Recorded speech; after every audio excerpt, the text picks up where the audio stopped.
Porsche Exchange, it's all about creating a legendary ownership experience that embodies our guests' lifestyle. Our Porsche service team utilizes cutting-edge technology that delivers a transparent service visit and keeps us in constant contact with our guests. And I can't think of anyone more qualified to work on your Porsche, new or classic, than our Porsche certified technicians. Whether you're a longtime guest or new to our dealership, I welcome you to experience legendary at the Porsche Exchange.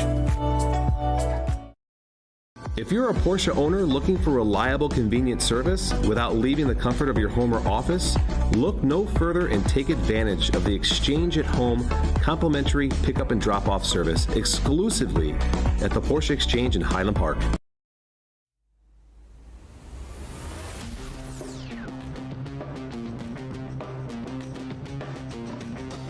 The Glen is often cited as one of the classics of North American road racing. Despite modernization, it retains many of its old-school qualities. Long, fast sweeping corners, limited runoff, and super fast straights. Let's see who's brave enough to keep their foot in it as we get ready to watch the PCA Sim Racing Series 10 Club Class live here on Podium Esports. Hi, my name is Joey Atterbury, and with me in the booth tonight is DJ Clark.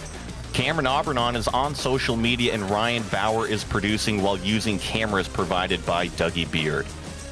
But before we get to the racing, Series 10 is brought to you by the Porsche Exchange, which has been family owned and operated for over 40 years. Located on the North Shore of Chicago, the Porsche Exchange has grown to be the largest volume Porsche dealer in the entire Midwest. Along the way, they've won the Porsche Premier Dealership Award for many years in a row and has been chosen to be one of the few Porsche exclusive manufacturer dealerships in the entire country. Find out more at 4Porsche.com or follow Porsche Exchange on Instagram. Also, Six Sigma Sim Racing is proud to announce the Season 10 Clean Driver Award. One driver in each PCA Sim Racing class will win a Six Sigma Sim Racing $250 gift certificate. This goes to whoever earns the fewest incident points and license penalty points from their best 6 races this season. For more information, head to sixsigmasimracing.com. Well, DJ, I mentioned it. We are here in Watkins Glen, one of my personal favorite racetracks. Tell everybody a little bit more about this place. Well, it is a place that has a whole bunch of history behind it, Joey. Of course, the home of Formula One for many, many years. But in its current layout, it is still fast, it is still flowing, and it is still pretty frenetic around here. Watch for drivers, particularly to make a move going down into the inner loop. That's that bus stop chicane up at the top of the hill. But from there on out, there's plenty of areas not only to fight back, but to get it wrong. Drivers can get a little bit too overeager going down into the chute, but that also presents a good little passing opportunity. And then watch out for the sequence of 9, 10, and 11. Very deceptive corners and just how quick they can be, particularly turn 9 as you come back cresting over the hill, especially in these Porsches. Very, very easy to just get a little bit too much weight over that rear end and have it step out on you. So plenty of places to pass, plenty of places to get it wrong, and altogether that is a recipe for some fantastic action here tonight. Well, it's always nonstop action at Watkins Glen. Yeah, you throw PCA racing in it. It's going to be awesome to watch on the screen here. And this is the championship points after 6 events. And you notice Robbie Prescott standing on top right now, but Kerry Brooks, something to notice, he was our previous race winner. So got lots of momentum going right now for Kerry Brooks. Christopher Cook not too far back there as well. And then it drops back a little bit more to Joe Sinclair and another step off, but battle between 5th and 6th, Peter Sigourney, Joachim Bacher back there. And then look at how close it really tightens up. Those 3, Robert Lacroix, Ben Leung, Chad Dick. So I really feel with just a few more rounds left, it's going to be about collecting those consistent finishes out here. And that starts at Watkins Glen tonight. And speaking of consistency, I'm looking at the top of the board right now, DJ, because we got qualifying going on, and I see a familiar name, Robbie Prescott on provisional pole, our championship leader. Yeah, not by a small margin there, by about a quarter of a second. And especially as you look down through the rest of the field here, that is one of the larger gaps that we've seen. Of course, as soon as I say that, Kerry Brooks going to absolutely scythe that gap down. Prescott will still stay on the pole position, but Brooks has got it down to 83 thousandths of a second. So very, very close running here for all of these drivers. Well, before we get to any of the racing action, reminder that PCA Sim Racing's social media offers in-race reports, breaking news, and announcements through Facebook, Twitter, Instagram, YouTube, and Twitch. To subscribe, key in the platform name and add /PCA Sim Racing. Well, that's going to do it for qualifying. So we officially have our starting grid set. It is our championship leader, Robbie Prescott, but he's got familiar rival Kerry Brooks lined up next to him. And then also Chris Cook. These are all three previous race winners inside the top three here. Kim Fricky in fourth, Jonathan Fields inside the top five, Chad Dick sixth, Klaus Nielsen seventh, Matt Yonkel in eighth, Scott Bowers ninth, and Rob Walton 10th. As we move back into 11th place, it's going to be Scott Kessel and Patrick Adamczyk there in that sixth row. Then Mark Wando and Sebastiano Ballestieri. Peter Sigourney and Mario Gonzalez will be there behind them, with Gary Reese in 17th and Richard Franco 18th. Ben Leong is in 19th, and Peter Coomer rounds out your 20th position. Now, we do have a lot more than 20 drivers here taking the field. Looks like we got about 39 cars as we skim through the rest of the grid here. And we do have a shortened pace lap. And DJ, I just want to get everybody acquainted. It's the usual format, 60 minutes here at Watkins Glen. But tonight, we're back in those 911 GT3 Cup cars, that 992 chassis. Yeah, indeed, and that's going to be a big talking point here today. No traction control, no ABS in these cars. That's going to make things a little bit interesting, I think, particularly on this opening lap. Diving down into the 90 on a little bit of cold tires, we could see just a little bit of problems for these drivers. They're going to have to be careful. And as I said, going through the boot section of this circuit, it just begs you to take a little bit more speed through that section, a little bit more than you can carry. We could see a couple of drivers caught out by that. The eyes get really wide open as you come up to that inner loop in the slipstream, but here we got that shortened pace lap. We're gonna get the pace car diving off drivers right here into pit road. The field is going to be in the hands of Robbie Prescott. Looking at Barney with that green flag, and he waves it. We've got action here at Watkins Glen, and already, unfortunately, a car turned into the front straight wall, bouncing back. But look at this, Chris Cook down the inside. Teammates here is chaos on the front straightaway. Absolute calamity there, but up in the front of the field, as you said, Chris Cook with a brilliant move. And look at that, Jonathan Fields there in that red, white, and blue machine, going to try to take a little bit of an opportunity. We're a little bit too wide farther back through the field here as they run, starting to sort themselves out as they get down to the inner loop. And then it's really tightened up. I see Matt, I see Scott Bowers, but we're going to go through the inner loop for the first time. Watch these cars as they bounce up over the curbs. You got to be careful not to get too aggressive like you were mentioning, but frantic here on the start. Seems to have calmed down a little bit now that we've gone through a few corners. Yeah, looks like here everybody at this point that's been able to avoid that big action farther back down in the field has been able to get themselves into a good position. It looks like Merodakis, Fricky, and Chad Dick, three of the drivers that were caught out in that. Yeah, unfortunate for those drivers there on the start, but looks like right now, Chris Cook, our leader, comfy out front. Robbie Prescott there in the second place position. Remember, he was our pole sitter, so he's going to be trying to move back up on Chris Cook, get that track position back, but nice and single file now as we exit through the boot for the first time, up and over the crest.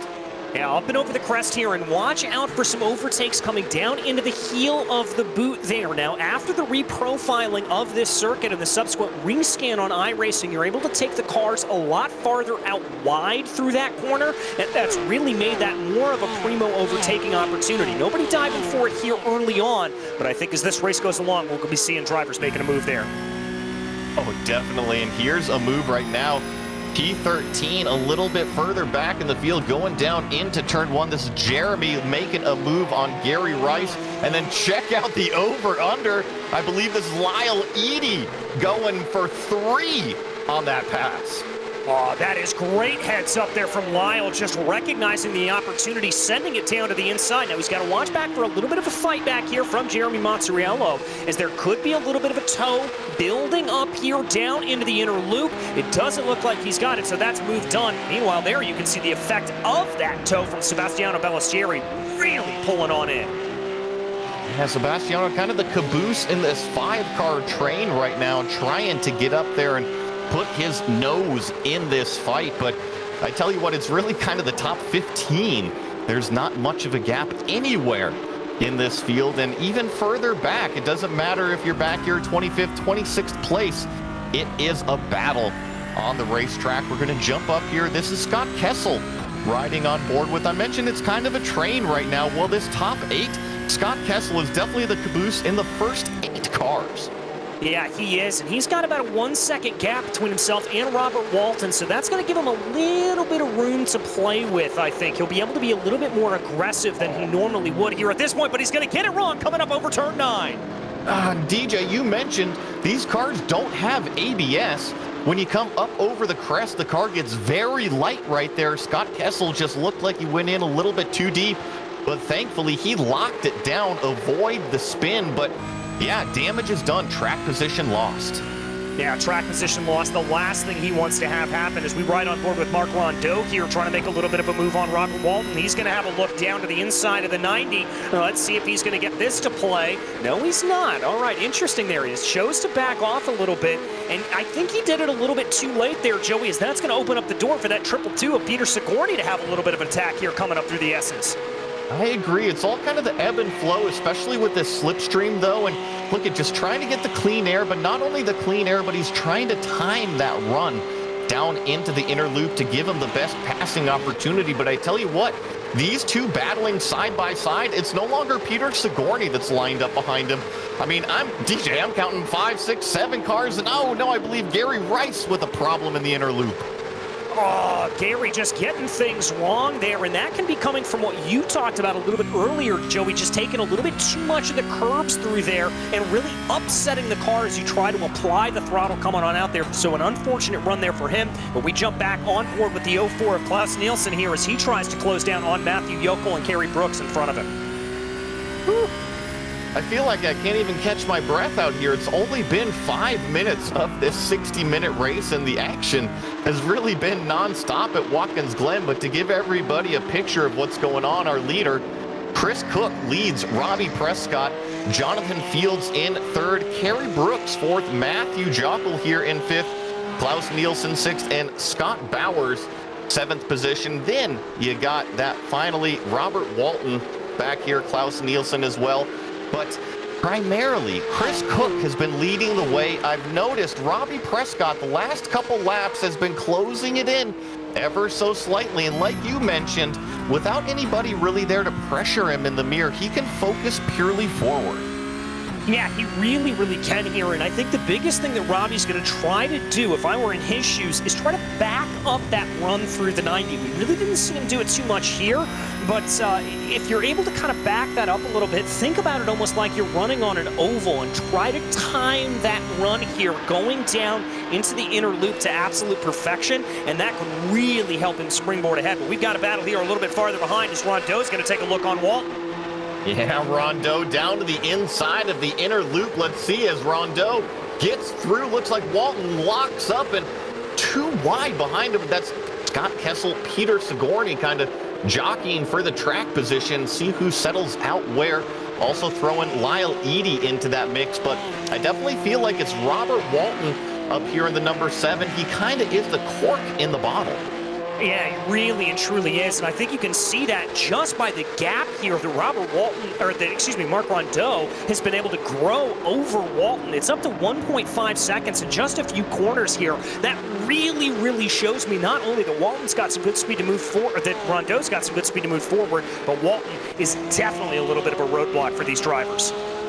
Well, and I know that Walton's got the pace. He's actually moved up a position, so he's doing well out there. Sometimes just the pressure in the mirror can definitely get to you. It's kind of like a little bit of anxiety inside the race car, and it can cause some mistakes as we're back here with Derek Dirksen in the number 22 car, chasing down Patrick Adamczyk right in front of him. This is coming up out of the heel, and actually pretty good run here for Derek. Pokes a nose down the inside. That's traditionally not a passing opportunity, but nice. Letting Patrick Adamczyk have some racetrack, and they're both clean on there. No contact, nice pass.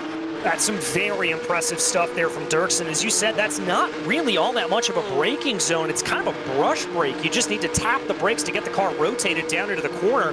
And the fact that he was able to make that move there, very, very impressive. But we jump back up to the lead. Looks like Robbie Prescott took my advice. He's got that timing right coming out of the 90 into the inner loop. He's starting to look aggressive here for the lead. Yeah, but really good exit for Chris Cook. But I think this is going to kind of be the story of the night. How much pressure does Robbie Prescott go up there and apply to Chris Cook? And I mentioned it, you know, Chris Cook is a previous race winner. He's not the last round winner, but he won race 5 at Interlagos. So he knows how to close out these races. He knows how to stand on top of the podium. Here's Kerry Brooks, who was our last race winner at Hockenheim, trying to get around Jonathan Fields. This is the battle for the final podium spot. Yeah, and it looks like here that Kerry's kind of doing this similar thing, although as we see a little bit of side-by-side farther back in the field, that's Klaus Nielsen and Matthew Yokel, and that's going to be the 04 of Nielsen taking my advice, trying to get a move down into the heel of the boot and plays it to perfection. Looks like there Yokel's going to try to fight back on him, but once again, you don't want to go through too wide going up through turn 9. Good move there by Nielsen.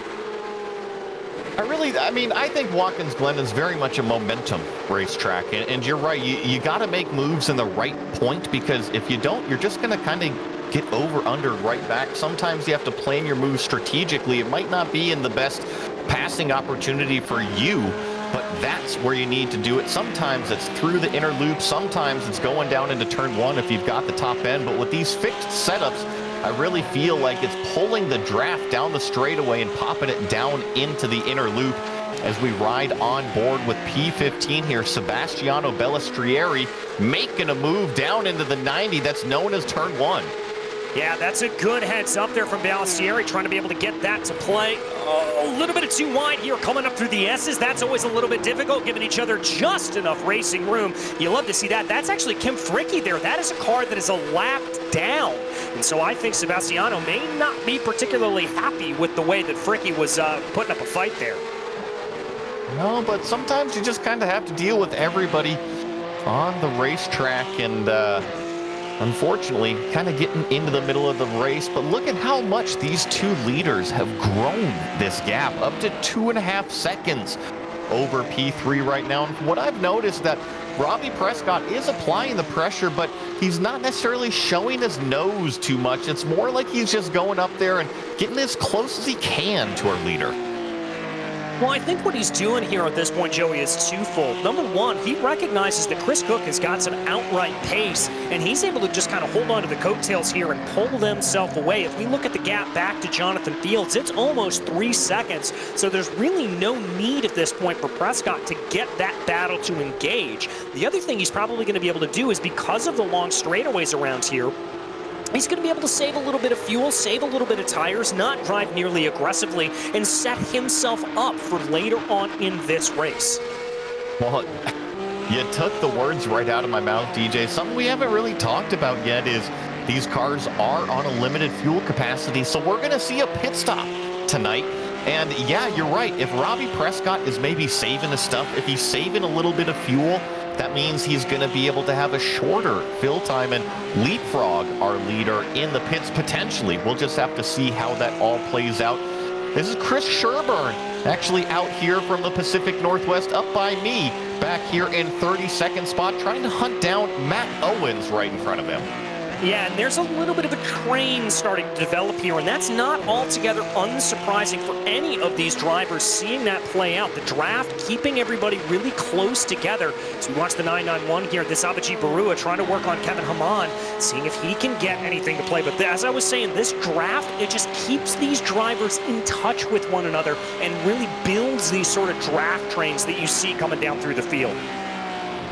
Yeah, it's really impressive to see these Porsche GT3 Cup cars just lined up one after another, bumper to wing. And it's pretty cool as we look. Robbie Prescott, I mentioned he wasn't showing his nose at all. He was just getting up there, getting up behind our leader, Chris Cook. But that was the first time we saw the #1 show his nose to our leader out there. And I want to check here, where does Chris Cook stand? He's third in our championship battle. So, oh, did you see that slide from Jonathan Fields? I am amazed that Fields was able to hold on to that, and Kerry Brooks absolutely taking advantage of the opportunity there and sneaking up to the inside of turn 9. And I'll tell you what, Jonathan Fields may not be done with his misery here today because Klaus Nielsen looking very aggressive behind him. Let's take a look at this replay on board. Come up over the crest. The car gets light. Pushy loose is what's going to happen. And look at that snap oversteer. It doesn't look like much inside the car, but trust me, that is one of those moments where you might need a fresh change of drawers after. Yeah, most certainly. And I can tell you from experience here on the sim that I have made that exact mistake coming up over through the crest. You just get a little bit too much throttle right before you get over that sort of rise where it flattens out. And as you said, Joey, the car gets light. The rear end just wants to break away on you. And if you're not absolutely perfect with your inputs, you're going to find yourself nosing into the barrier very hard. Well, this frees up Klaus Nielsen here. See, oh, looks like we got some problems. This is the 222, Peter Sigourney. Now, we were highlighting Peter a little while back in the middle of a battle. Unfortunately, looks like he might have gotten caught up in some mess before the inner loop, DJ. This is a bit of a strange place. Now, he's going to be trying to make a pass here on Robert Walton. And it looks like that's the 79 machine right behind him. That's Lyle Edey there. Looks like just miscommunication. Two drivers trying to go for the same piece of real estate. And frankly, lucky that 222 didn't have a bigger incident going down the backstretch. Unfortunate for the 222. And let me tell you, from personal experience, that is a really, really narrow piece of the racetrack. And you're grabbing gears, your 5th gear, potentially 6th gear coming up over the crest. And yes, the nose does get light from how much you were hauling the mail through the S's. And yeah, unfortunately caught the 222 out. Just 3 cars going for 1 spot out there. And I believe this is Robert Walton still. Now, Robert Walton has a couple cars right behind him. Lyle Edey is the one making the move on Mark Lacombe back here, but Robert Walton has had cars in his mirror literally the entire race. Yeah, he certainly has. If we remember a little bit earlier, we were talking about him being the cork in the bottle a little bit. Oh, but we've got to jump back up to the lead here, Joey, because we've got side-by-side coming down into the inner loop. Here they go. Prescott gets it, but that's contacted. Brooks to the, or Cook to the outside. Cook spins it off to the inside. No contact between our leader, but disaster for the number 47. Looks like he's going to get it back going. Now, I didn't see any contact between him and Robbie Prescott. Let's see if Chris Cook just took too much of the curb here, DJ. I think that may have been exactly what it was. That's going to be Cook down to the inside here as they come into the corner. That's exactly what it was, Joey. He may have actually even clipped that signature baby blue arm coat down to the inside just a little bit, and that unsettled the car enough to spin him right around. Absolute heartbreak here for your former leader. Oh, just so much track position lost. You look at him, he's 2.5 seconds behind Scott Kessel. Chris Cook finds himself way back in P9. But if there's one thing, there's 43 minutes remaining. Let's see if the number 47 can kind of make a comeback charge here as we take a look at Terrence Tong. Now, DJ, I love looking at all the different sim rigs. Ultra-wide monitor being used here. Yeah, and that's going to help him out a little bit. Now, it's not going to be nearly as effective as, say, using a triple screen layout where you're able to really see on your periphery. But what that's going to do is it's going to extend the vision line here for Terrence. He's going to be able to see a little bit more to his left and a little bit more to his right. And that'll help him coming into corners specifically when he is side by side. He's going to be able to see those drivers off to his left and his right, and that's going to make him a better driver as a result of it. You mentioned it, the other popular one is the triple screens. We also get virtual reality out there on occasion. I know that I use virtual reality whenever I can, and it definitely helps out. Maybe not so much in the road racing, but when you get into like those off-road trucks or rally cars with so much yaw, it's nice to be able to move your head. And speaking of Terrence Tong out there, it looks like he's actually having a pretty good day, chasing down, trying to get into the top 20, but Terrence up 13 positions so far. Yeah, up 13. He is indeed tied here at this point with our biggest mover of the field, Joe Sinclair. Him and Jason Broderman moving up through the field. Joe Sinclair, though, up 17 here at this point. So that is our biggest mover of the day. Impressive stuff. And I believe this is Lyle Edey now trying to get by Rob Walton on the racetrack. And this is a battle for the top 10. Only about 18 minutes have gone by in this race, and now Lyle Edey gets an excellent run, pokes his nose out down to the right late on the brakes. Little bit of wiggle, but this time Robert Walton doesn't put up much of a fight. But check this out. Mark Lacombe inserts himself right into the battle. Yeah, he's going to try to take as much advantage as he can, and that's exactly what you want to do. You mentioned it earlier, Joey, that this is such a momentum circuit. You carry so much speed through these corners, and I think Lacombe was thinking Walton's going to be a little bit offline. Let's see if I can poke my nose in there and take advantage of him just being off the pace ever so slightly. Well, as these three cars come down complete their lap number 10, dive down the hill into turn number 1. Let's see if Robert Walton can hold on to the back of Lyle Edey. Got a little bit too deep on the brakes there, and I think turn 1 is all about the exit. Lyle Edey nailed that exit. Robert Walton unfortunately didn't get the best, and unfortunately that puts him right in the crosshairs of the 19. Yeah, it certainly does. Lacombe here going to calm down. It looks like a little bit of a defensive line there from Edey as they come down into the corner. Lacombe's going to have to be later on the binders. Good defense there from Lyle to be able to hold that out. The car gets a little bit upset going over the curves. Looks like Sebastiano Ballestieri there also able to send a move on Brandon Harrison, so move Ballestieri up one more spot. Yeah, and he's actually surrounded by a couple big movers. Brandon Harrison, Mario Gonzalez in the 777. I love the purple paint here on the 777. In fact, I just love the bright colors in general, but there's something about purple on a race car. It's definitely eye-grabbing. Yeah, it really is. It's one of those colors we don't really see a whole lot in real life. Obviously, there's a couple of sim racing teams that have sort of used it and pioneered it over the years, but not one that we see all the time in real life. So anytime somebody rolls up with a purple paint scheme, it's certainly going to draw your eye, and Mario's certainly drawing my eye here tonight. I'm going to nerd out a little bit here on purple. I don't know if you know paint codes too much, but the old BMW E36 Techno Violet, one of my favorite purple paints out there, is check this out. Mario Gonzalez really starting to apply the pressure to the back of Brandon Harrison, and Brandon having a fantastic run in the number 31. He's up 14 positions. You mentioned it earlier, one of our biggest movers, but might actually lose one to the 777 right now.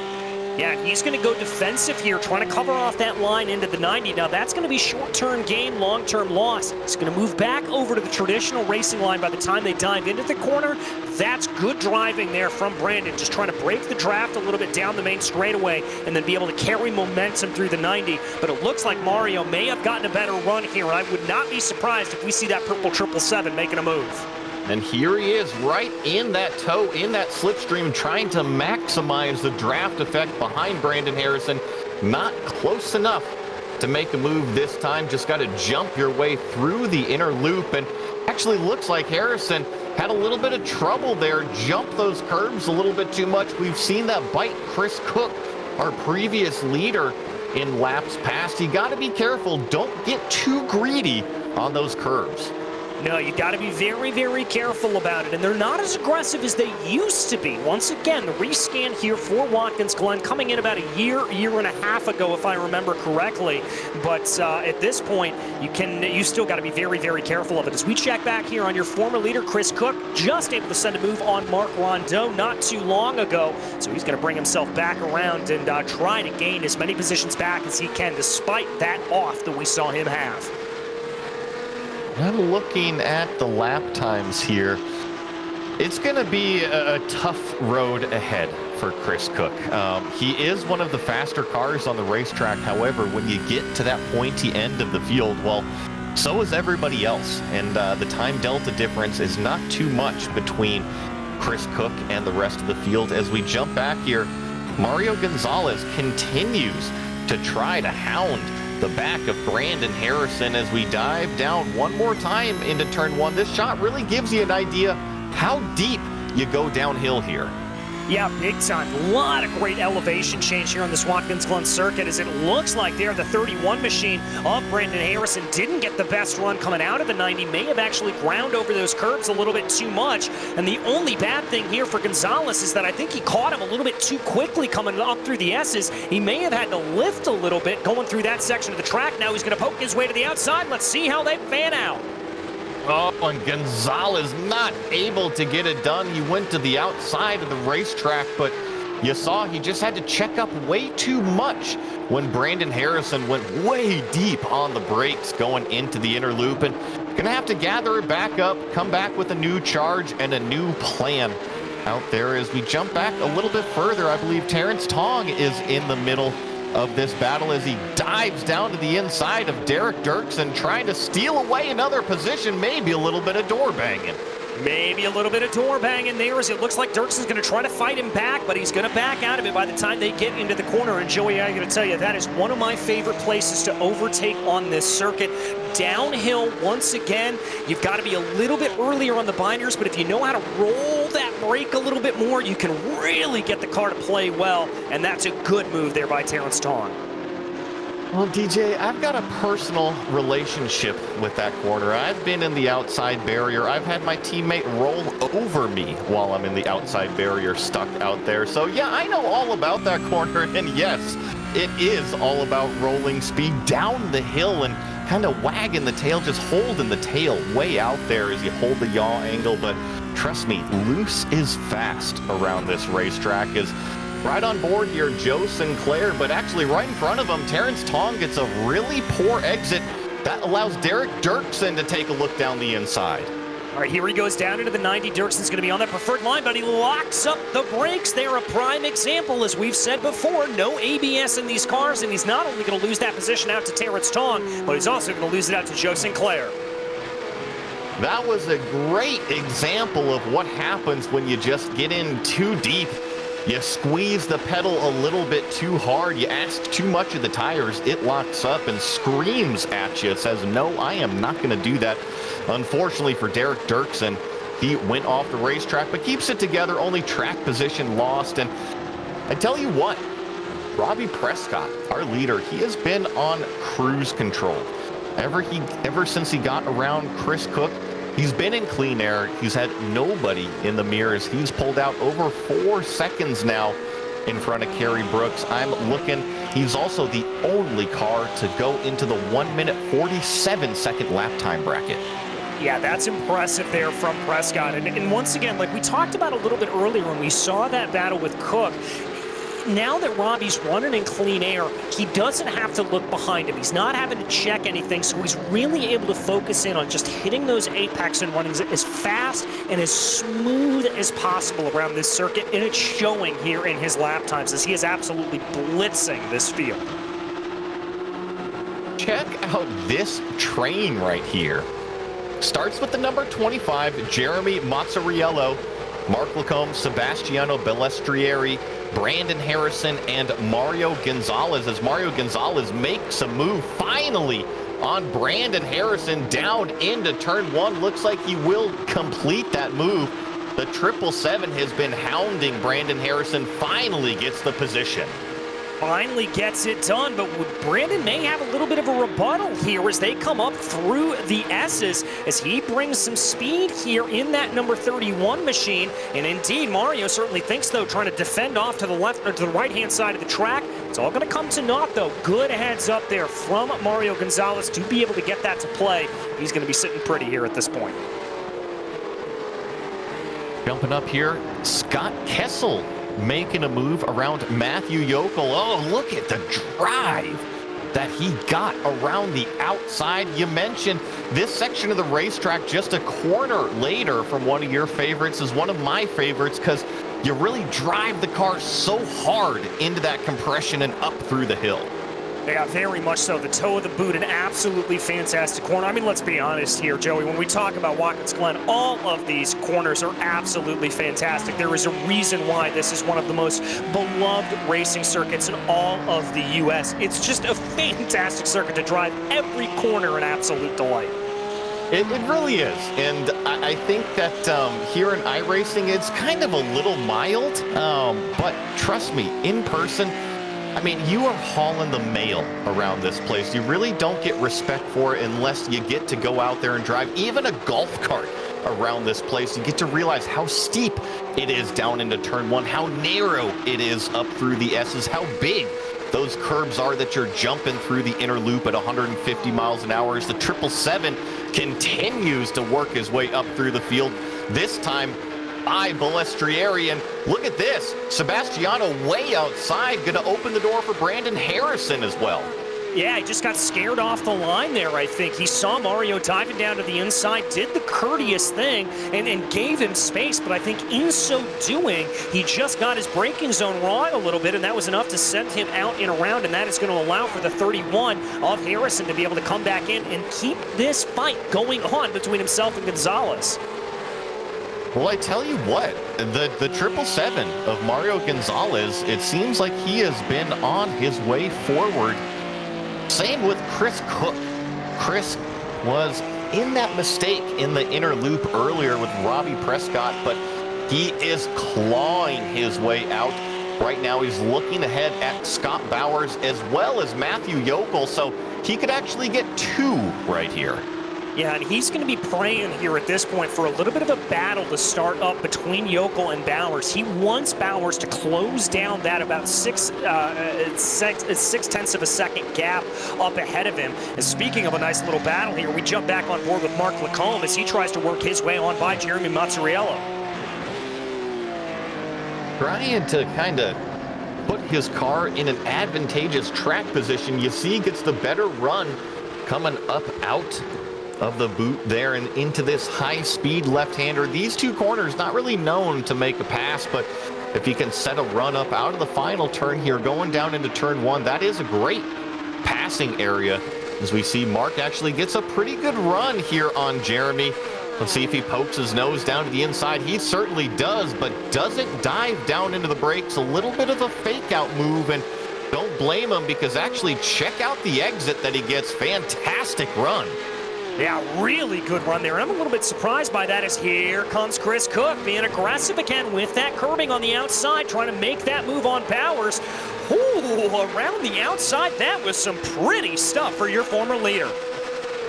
Well, I tell you what, as a racing driver, you gotta have a short memory, and Chris Cook faced his fear of that inside curb going into the inner loop to get that pass done, so I don't think he's too worried about the racetrack biting him again as we're continuing to ride on board with the 777. This time he's going to look to the outside going down the hill around Mark Lacombe. Let's see if he keeps his foot in it. He does, but just a long way around is not going to prevail. No, you've got to really carry that momentum, but now Gonzalez is going to try to take a look there around the outside of the boot, maybe try to take a little bit of a later apex here to try to carry momentum. Looks like that didn't work out nearly as much as he would like to, and he's got to be a little bit careful here. Harrison right behind him, trying to get his way forward and continuing to look on the back of him here as they go. This is an incredibly close battle, and DJ, look at the time. We just passed halfway, and the reason why I mentioned that, I think the pit window is now open. If you've made it this far, you can obviously make it for the rest of the race. Do you think any of these drivers here that are maybe locked into a close battle will try the undercut? Well, if I'm sitting in the shoes here of, for example, Brandon Harrison, that's exactly what I'm thinking here, Joey. We've got a lot of drivers up in front of him, clearly getting slowed down a little bit. Maybe try to dive down into pit lane and see if you can use that to your advantage. But we'll see. The tradition here in most of this running in the PCA this season has been run that tank absolutely dry, but I never count out a good undercut strategy if you can make it work. And I agree with you. I think traditionally, especially here in the sim, as just as I say this, we've got our first taker down pit road a little bit further back in the field. This is the number 247 of Kevin Hamann making his pit stop. But in the sim here in iRacing, the lower you run that fuel level, the lighter the car gets. Well, the lighter the car gets, the faster it goes on the racetrack. So yeah, I agree with you. Typically, you run it all the way dry as much as you can, and then you only pack it full of fuel as little as you need to finish that race. Yeah, exactly. Minimize that time you've got to spend down into pit lane. As Gonzalez again here, as we watch him go down through the toe, taking that very wide entrance in. Now that does help him here on exit, but he's got to be careful about that, because if he's too wide on entrance, that could send a little bit of an opportunity here for Brandon Harrison to come up his inside.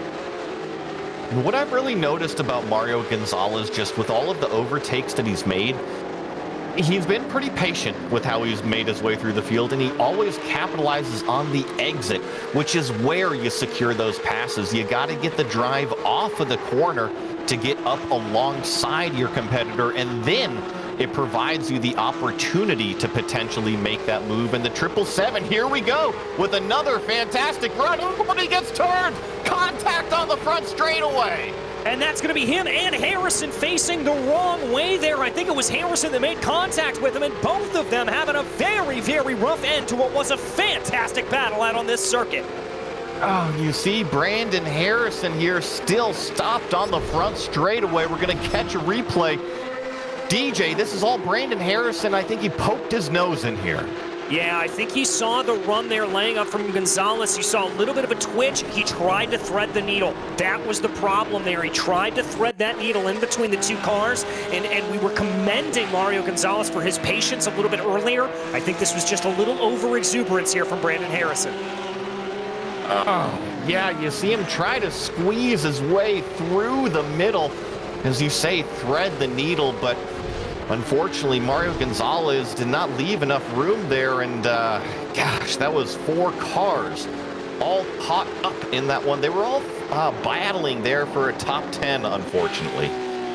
And that's going to see quite a few of them falling back down through the order here at this point, and scuppering what was one of our better battles on the circuit. But we've still got plenty of good action here. Derek Dirksen trying to make a move on Terrence Tong. Credit where credit is due. Derek was passed a little bit earlier by Terrence, but he is kept up behind that machine. DJ, I'm pretty surprised, because I've seen a lot of big wrecks at Watkins Glen. There's quite a few funnel points, but it's pretty rare that you get a wreck on the front straight, let alone 2 in one race. Yeah, it's a little bit strange, and I think, you know, the first incident that we saw, just a little bit of over-exuberance there off of the start, maybe some drivers trying to gain a few extra positions, and I think the same thing is true with what we saw from Brandon Harrison there, just a little bit over-aggressive. We do have a couple of drivers starting to pop down into pit lane here. Looks like Mark Rondeau, Sebastiano Ballestieri, and Mike Matson all making their pit stops. I see that. The pit window is officially open. That means pit road is going to become a very busy place basically from now until probably about 10 minutes remaining in this race, when these cars probably finally run out of fuel out there. And take a look at this battle. It's a little bit further forward. Klaus Nielsen involved in this one. Scott Kessel as well, all chasing Jonathan Fields just a little bit up the road here.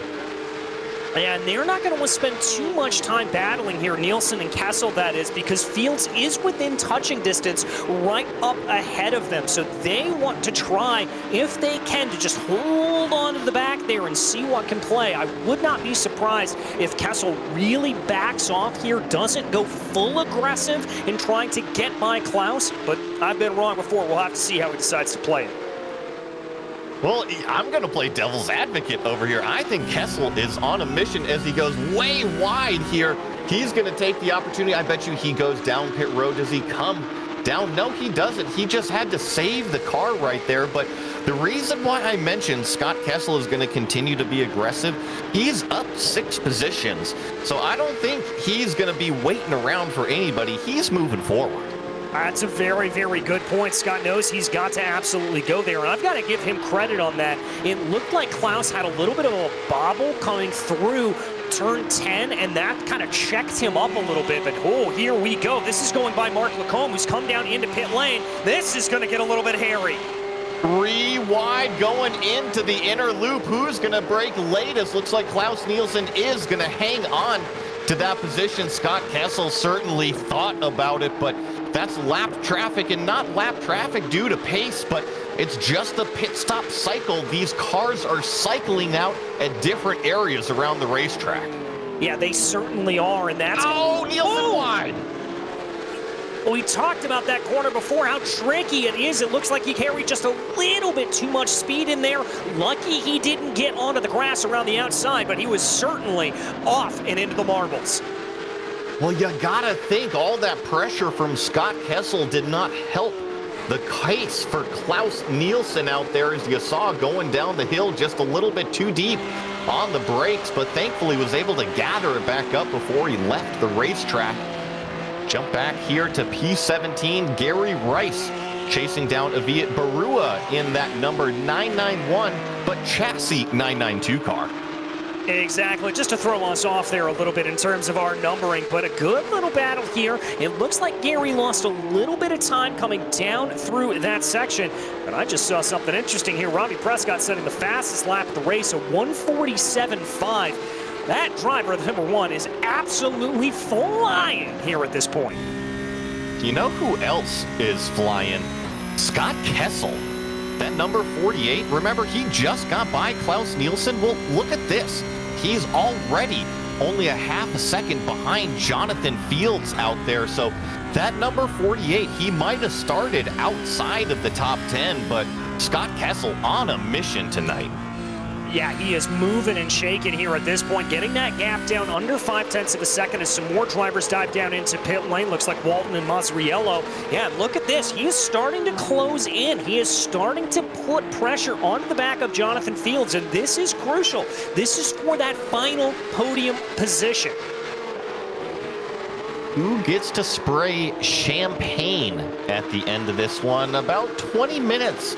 And we'll find that out. Is it going to be the number 48 as he continues his charge up through the field? And I know this is a play on an IMSA car with the big teeth. And I got to admit, just with the shape of the bumper on this car, the shape of the front end, it works perfectly. Yeah, it really and truly does. Anytime you add those sort of what I would sort of think of as fighter jet style or fighter plane style markings on a car, especially like this on the 992. It just works absolutely beautifully. Really, really cool. And I got to say, probably pretty intimidating if you're looking in the rearview mirror and you see that thing coming up behind you. Not gonna lie, yeah, definitely intimidating, at least eye-grabbing to say the least. And look at this, Jonathan Fields goes into that pit lane entry. He says, hey, watch out for me. I'm going to come down, take my pit stop. But Scott Kessel stays on the racetrack. Now, this will be curious, as well as our leader. Ooh, I missed this. Robbie Prescott coming down on the pit road. So Scott Kessel, we're going to see if clean air, he can pull that overcut. Yeah, he's going to have to play for it here in about 19.5 minutes or so left to go. It looks like Kessel, Nielsen, Cook, and Edie able to keep on going here. So a good chunk of these leaders able to play that out. I can tell you, Jonathan Fields looked a little bit slow coming down into his pit stall. Looked like he hesitated a little bit down onto the binder, so that could be the opportunity here that he needs. Is there your leader, Robbie Prescott, in and out, done with service.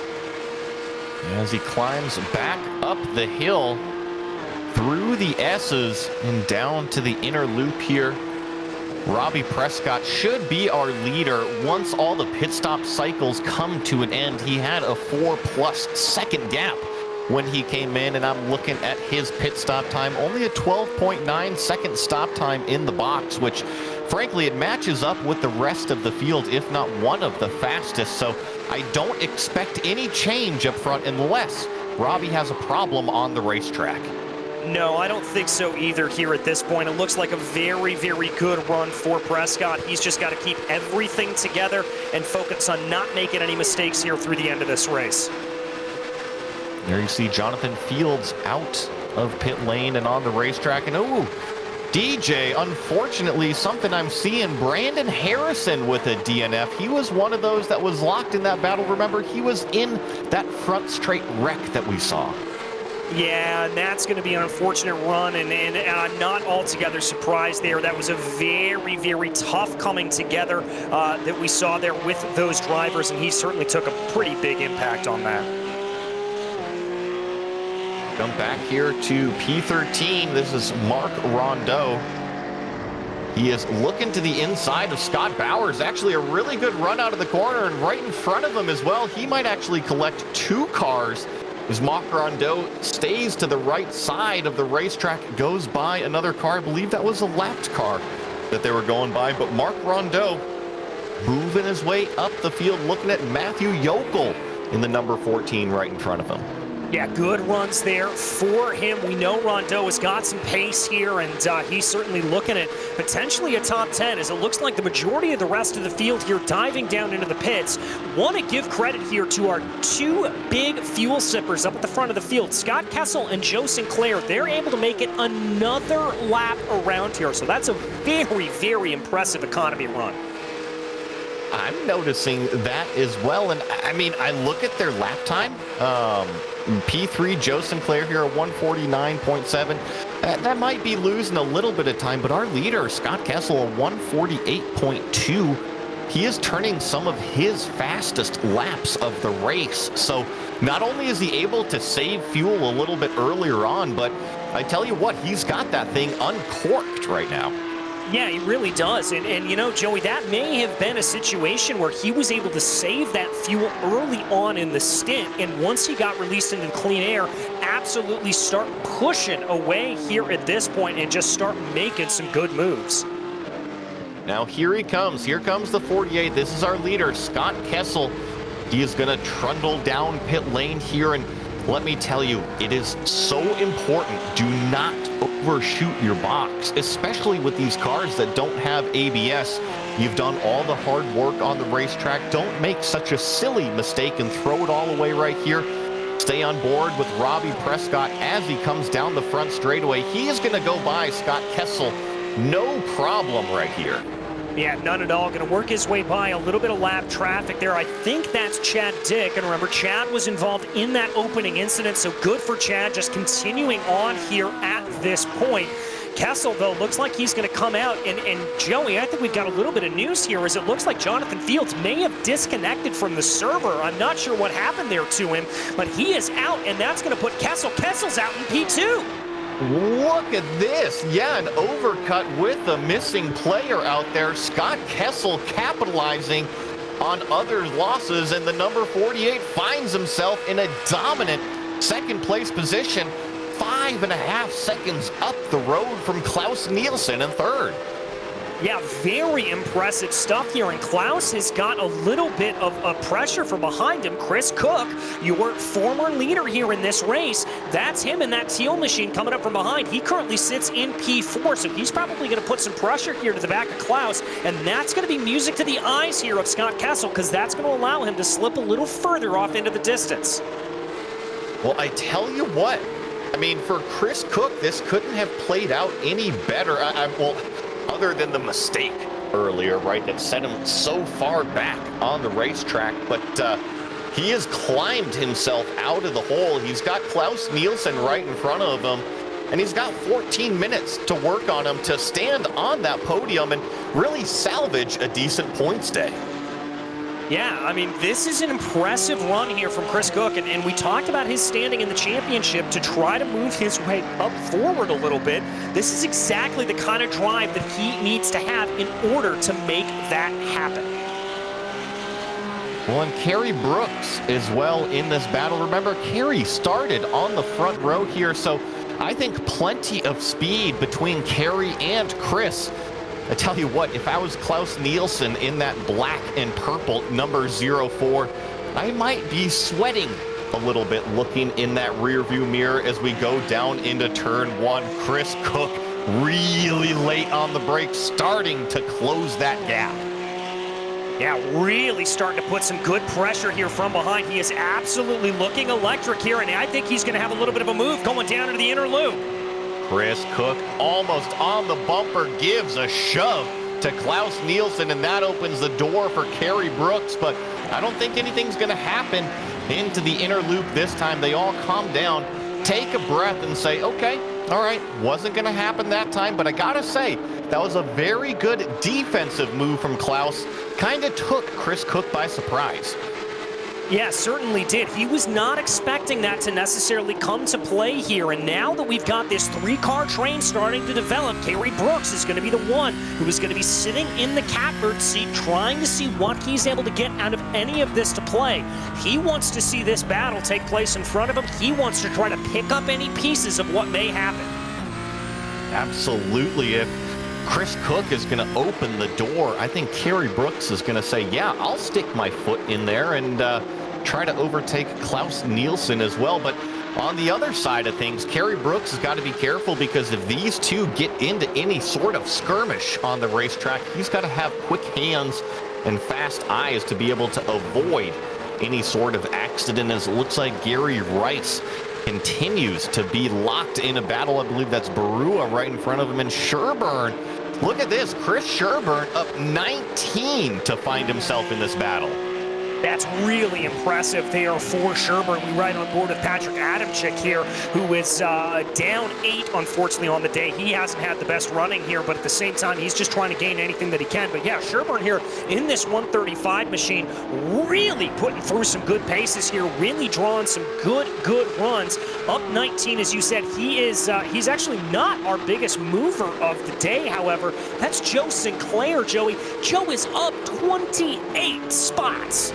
Yeah, and jump back to this P3. We're 3 wide going into the inner loop. Klaus Nielsen holds on to that defensive position, but DJ, this is really heating up. Kerry Brooks just gave a shove to Chris Cook coming out of that inner loop. He had a poor exit. He said, hey, bud, what you doing? You're losing time. And I'll tell you what there, from Klaus Nielsen, that was some of the most impressive defensive driving that I have seen going down into the inner loop. There was barely a paper width in between himself and Chris Cook when he slammed the door. So talk about knowing the limits of your car there if you are Klaus Nielsen. They looked a little bit like the Blue Angels in an echelon left coming down that straightaway to the inner loop last time. All separated by those inches, bumpers apart. And Klaus Nielsen definitely feeling like he's holding up Chris Cook and Kerry Brooks right now. But that slipstream, always so powerful at Watkins Glen, it's difficult to judge which car is the fastest out of these three. Although right now, Kerry Brooks in that number 77, who's third in train, he gets these monster runs on Chris Cook. Yeah, he certainly does, and that's really because he's got 2 cars breaking that air in front of him and allowing him to suck up behind as much as possible. So let's see what he's able to do. I actually like the positioning here coming down into the 90. If he's able to get this timing right, gets that apex a little bit off the apex there, and that may slow him down a little bit, but here comes a run from Chris Cook. Let's see what he's able to do. Nielsen was wide through turn 1, but Cook actually had to lift off of the gas. Now he's on the defensive. Here comes Brook. He's going to take a look down the outside, but the slipstream goes to Cook. He's going to be boxed in by Nielsen. He's got nowhere to go. Kerry Brooks around the outside. Does he get 2 for 1? Locks up into the bus stop. Now he goes into the side of Cooks. Around goes Brooks. Oh, and that is got to be so terrifying for Chris Cook to see, because remember, he had that same incident going down into that corner not too long ago earlier on in the race. But that is the danger of trying to make that pass down into the inner loop, is it can catch you out and throw you for a loop big time. Oh my goodness, DJ, look at this. Brooks blocked in Cooks, but ultimately too deep into the bus stop. Yeah, just brought a little too much speed into there and tried to slow that car down. And you've got to feel a little bit sorry there for Chris Cook, just a hapless passenger, as he got a little bit of contact at the side. And that may scupper that battle between himself and Klaus Nielsen, as now the gap's about 2 seconds. And it definitely separated that battle out just a little bit, but check this out, right in front of Chris Sherburne. This battle is still going on. This is all battling for what is pretty much the 17th place position. Now, we mentioned Chris Sherburne up 19, and I know that Sinclair's up 28. I believe it's Terrence Tong up there that's got a big one, but Chris Sherburne, a 0X, as well as 19 positions up. That is a very impressive combination of statistics, and especially, frankly, as scruffy as we've seen this race go, with drivers kind of getting into the side of one another and having problems. Very, very impressive here from Sherburne. Well, and I mean, not only that, but we're at Watkins Glen, DJ. I mean, how easy is it to overdrive some of these curbs, pick up a 1X just by dipping the tire off into the grass? And Sherburne's kept it together and moved it forward, as well as Mario Gonzalez making his way around Terrence Tong.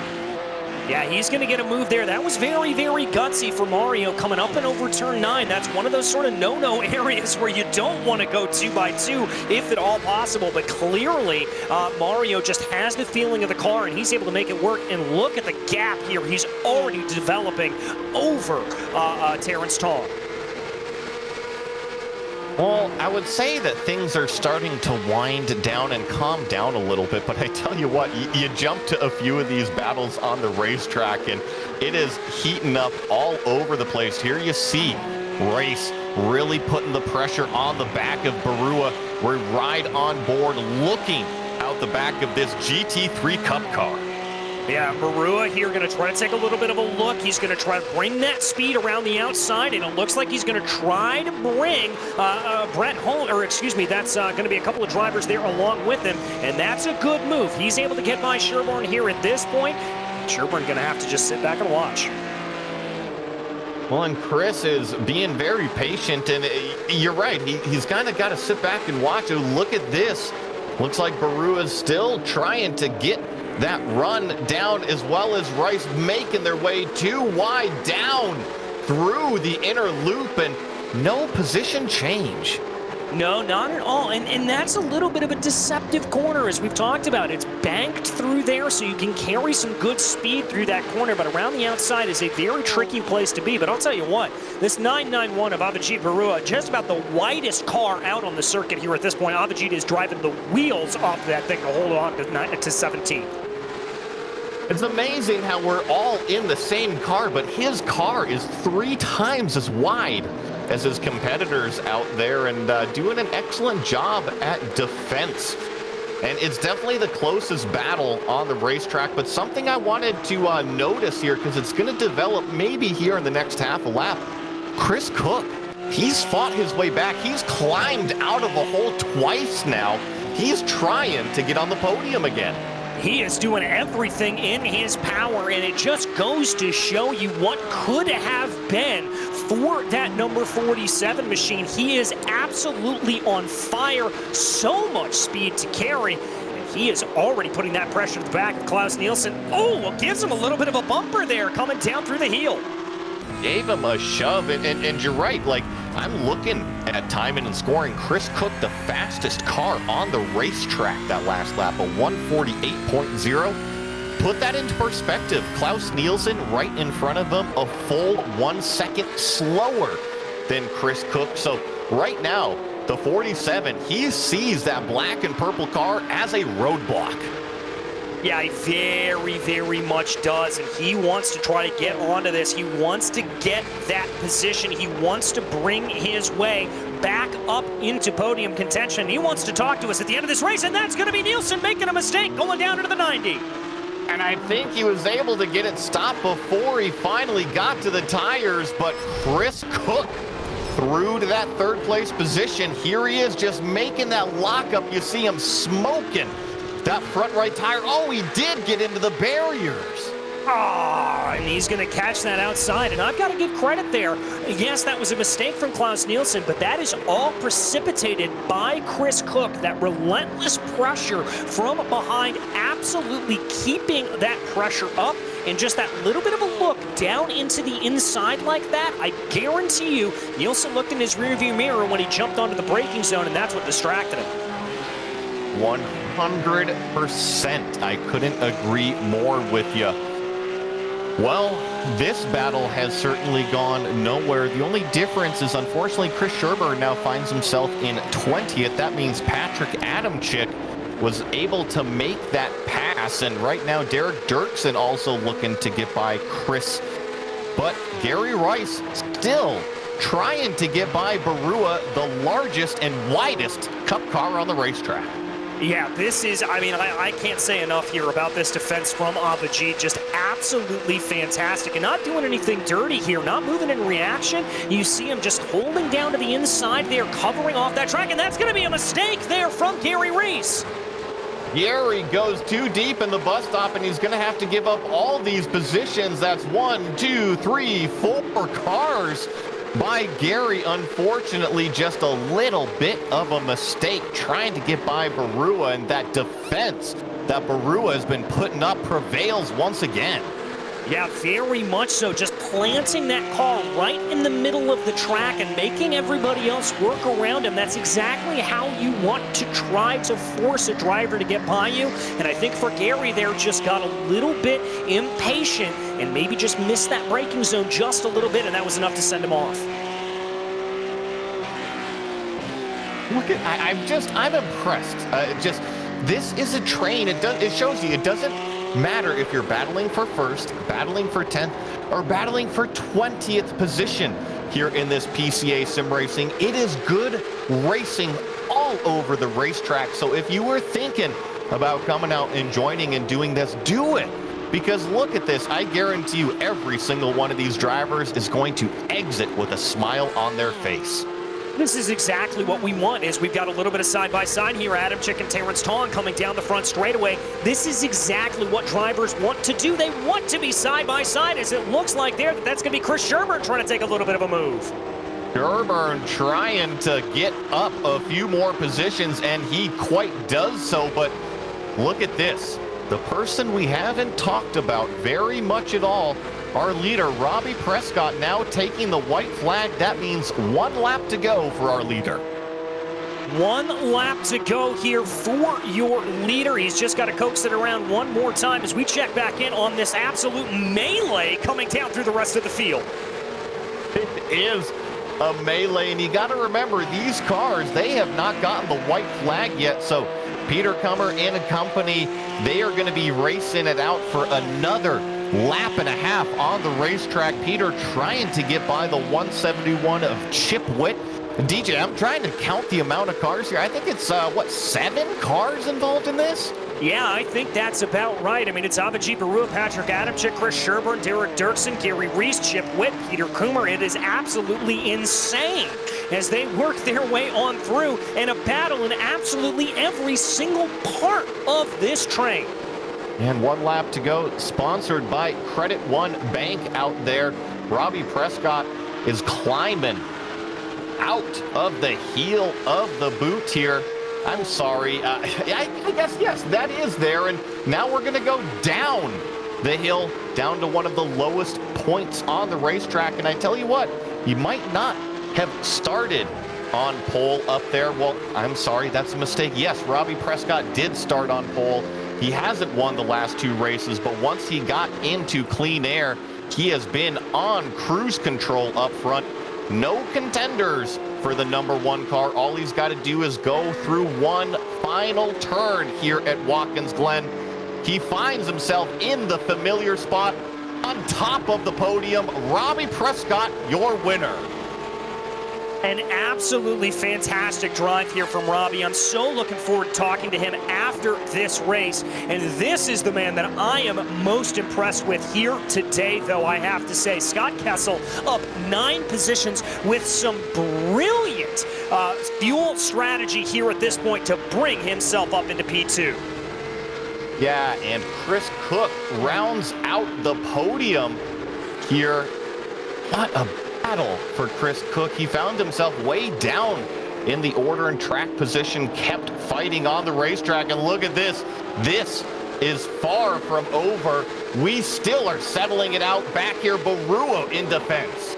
Barua holding that inside line there as they go down through the rising part of the toe. Going to be able to hold that out here for the moment. Dirksen doesn't look like he got the best run out. That could open up an opportunity for Sherburne as he's going to take a look down to the inside coming into the heel. Sherburne trying to get in there. Dirksen way deep on the brakes, but Barua kind of the immovable object. But this time, Derek down to the inside. Is he going to get by Barua? Yes. Here comes Sherburne. He takes a look as well. Oh, great heads up there from Chris Sherburne, recognizing that Barua was offline, but they're going to be side by side coming down into turn 10. Sherburne's got the line. Can Barua stop the bleeding? Dirksen got by. Now it's Sherburne. Barua trying to keep Gary behind, and that is how it's going to settle out. Derek Dirksen 16th, Chris Sherburne and company following. And Sherburne, the only driver in the field to get a 0X. So despite being able to take those two positions at the end, very, very impressive stuff here for the 135. And to let you all know, I believe Sherburne did finish with that 0X. So just amazing stuff from Chris out on the racetrack. And what we're going to do, folks, is we're going to take a quick break, be right back with the official results and post-race interviews.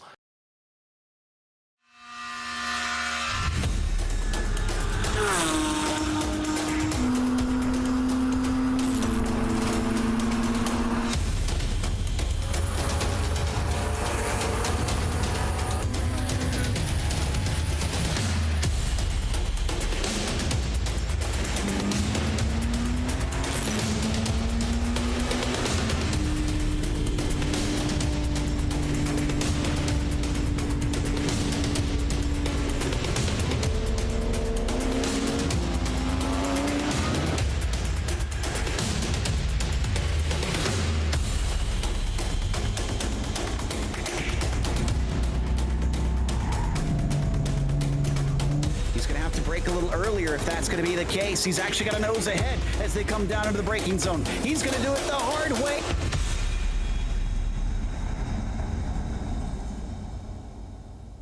If you're a Porsche owner looking for reliable, convenient service without leaving the comfort of your home or office, look no further and take advantage of the Exchange at Home complimentary pickup and drop-off service exclusively at the Porsche Exchange in Highland Park. At the Porsche Exchange, it's all about creating a legendary ownership experience that embodies our guests' lifestyle. Our Porsche service team utilizes cutting-edge technology that delivers a transparent service visit and keeps us in constant contact with our guests. And I can't think of anyone more qualified to work on your Porsche, new or classic, than our Porsche certified technicians. Whether you're a longtime guest or new to our dealership, I welcome you to experience legendary at the Porsche Exchange.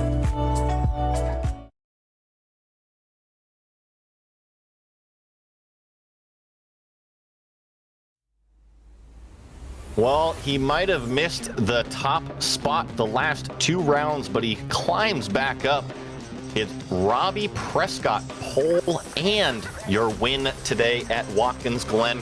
Scott Kessel with a great pit strategy brings the 48 in second place. Chris Cook, I think just kind of with the hard drive award, got knocked down quite a few times, but kind of tub thumping. Got back up again, finds himself in third place. Klaus Nielsen, fourth. Matthew Yokel with a top five. Mark Rondeau, sixth. Lyle Edey, seventh. Sebastiano Balestrieri in eighth. Scott Bowers, ninth. And Joe Sinclair up a ton of positions to finish 10th. In 11th, it was Jeremy Mazzariello, followed by Jason Brodigan, then Mario Gonzalez with a great run up through the field. Kind of yo-yoed there a little bit, up two on the day, though. Brett Holmes came home in 14th position, followed by Derek Dirksen in 15th. Then 16th was Chris Sherburne. We followed this battle all the way up until the absolute end, with Dirksen, Sherburne, and Avijit Barua losing those two positions as they pretty much crossed over the line. Gary Reese came home 18th despite that run off through the inner loop. It was Peter Coomer and Chip Witt to round out your top 20.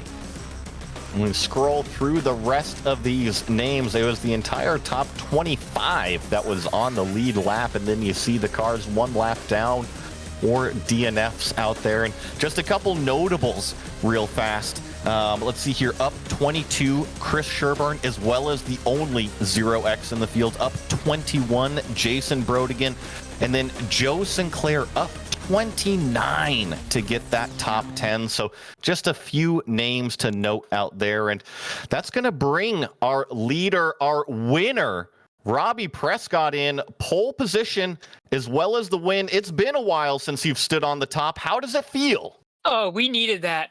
We needed that. I mean, whew, that was a good race. Super clean, super chill. I was just vibing out there. Jesse and I were talking, having a fun time. I knew coming into these last two races between me, Kerry, and Chris that I had to put the hammer down and make sure that I could do anything in my way to walk away with the win here. And I put in so much extra work, and I knew Kerry and Chris were going to be putting in that extra work too. So those guys made me work extremely hard, and I just tried to keep it in front, and that's what we did tonight. Well, what was the difference? Because the last two rounds I've seen here, you've been third in the finishing results. What was the biggest difference going into Watkins Glen? Was it the car combination? Was it the track? Tell us your secret. I think P-Cup, out of all the cars we're using, is my strongest car. Last time I was in the P-Cup was at Suzuka, and I won that race by, I think, like 20, 25 seconds. So I knew coming into this race that it was my best car throughout the series. So all I did was just put in so much extra work into the last two, or more than I did the last two races. And the last two races, I didn't drive to what I would consider my standards, and the other guys, it was their time to shine and have their moments and get the 1-2s. So I mean, they worked hard for those, and they completely deserved those. But now coming back to Watkins, I knew it was my time to see if I can get back on top. Well, and looking ahead, I'm taking a look at the championship points. You came in the lead, obviously pole and a win. You're going to extend that lead, especially since your closest rival, Chris Cook, finished third today. Talk to us about this momentum and going into the last round. How big is that? Yeah, I think it's going to be huge. Obviously, putting it on pole and winning is max points, and Kerry and Chris had unfortunate spins, and I think Kerry got black flagged as well during that race, so he might fall farther even down. So I think we'll see what happens after the points come out, and me and the boys will do some calculations, but I'm going to go into Sebring with the mindset of I'm only 1 point ahead and I need to still fight for something. So with having that mentality, you got to have that. You can't just easily think that it's yours or something's going to happen. So I got to keep my head down and keep pushing forward. Well, and I'm seeing here, it looks like we're going to the RSR real fast. How's your confidence level in that? Because I don't believe you guys have been in the RSR yet. Oh, I couldn't be more excited. We were asking for driver vote RSR for the whole season, and we finally got it for Sebring. So I'm pumped. It's a great car. Sebring's an iconic track. And the RSR and that whole series is kind of going extinct after this year, I'm pretty sure. So it'll be a nice little tribute to the RSR.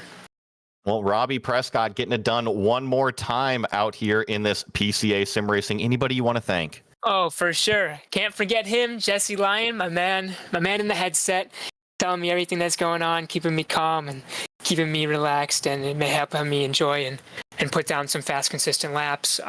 There's a gorilla billboard right before the last turn, so we made jokes that I was Harambe. So shout out to him. And then I think, Barney Flagman doesn't give enough credit with all those waving that flags he's doing for all those people in our racing. So he 100% deserves it. And then a special shout out to my dad. He lost his mom on Monday, and it's been a big hit to my family. And family to me is very important, and just a shout out to him, because if it wasn't for him and my grandma showing all the support to our family and kind of giving him the love for working on cars and working in a bus company when he was young to love engines, he kind of brought over that loving for cars and love for racing in real life and in the sim. So I got to give a shout out for him, because he's been one tough man throughout this whole process this past week, and want to dedicate that race to him. Well, condolences to the entire Prescott family, and shout out to Papa Prescott out there. But that was Robbie Prescott coming home in your finishing top spot, our winner, as well as our championship points winner. And that's going to lead us here. It looks like we've got Scott Kessel in the booth, joined by DJ Clark. Scott, an empowered run up through the field. They're able to gain 9 positions on the day. How much of that was down to what was a very, very impressive pit stop strategy to go longer than pretty much anybody else in the field? So I think the reason that I was able to go 2 laps longer than everyone else was because on the second lap, I actually locked up and lost a bit. So I was just like following people and taking their draft. And I was trying to be super easy on my tires the whole time. So I was able to go a few laps longer, and then I just got lucky in the pits. Well, whatever works for you, my friend, you certainly made it play out here today. And a little bit of slicing and dicing there earlier on. You had a couple of incidents kind of take place in front of you. Was it hard to just keep everything calm and contained? Yeah, I really have to thank my spotter, Chris Braun, for really keeping me calm the whole time. He did an awesome job. I was sort of freaking out because I didn't get a clean lap in qualifying. My first lap out was a 148.4 that I tried to keep safe, and then I spun on my second lap, and the tires were just gone for the rest. So I didn't get another lap in. So I was upset that I was starting 8th when I feel like I could have started on the front row with Robbie, but he kept me calm. And then after the spin, he kept me calm. And he was actually the one who told me I was planning on taking tires, but he told me not to, just baby the tires the whole time. And it paid off. It certainly paid off for you, and I've got to be imagining you're feeling pretty good about that. But as we look ahead here at this point, next time out, we go to Sebring in the RSR. How do you like your chances there? I love that car. I'm not really sure if I can contend with Robbie, because Robbie's just on top of everything right now. He's killing it. He's practicing a ton. He's driving really fast. So I'll try my best to contend with him, but I think I can fight for a podium. I love that car. It's the best 911, even though it's mid-engine. All right. Well, we're going to quote you on that, my friend, and we'll hope to see you on the podium and be talking to you then. But that'll be in a few weeks' time. As for tonight, who do you got to thank? Of course, my parents, because they let me do this expensive hobby and spend so much time in the sim. Thank you, Chris Braun, of course, for spotting with me. Chad Dick, he's in my ear. We do these races together, and of course, the whole marginally above average sim racers team. We work pretty hard for that. And then also my swim coach, because she let me leave practice 15 minutes early today to do this race. Well, fantastic. You've got to definitely be there thanking all of them. Scott, congratulations again. We'll see you in a couple of weeks' time. Thank you. All right, Joey, that was Scott Kessel, your second place finisher, and I believe you've been able to catch up with, one of the yo-yo drivers of the day, Mr. Chris Cook. Yeah, Chris Cook. First of all, congratulations on the P3 finish. Thank you. What a race. Yes, what a race indeed for you.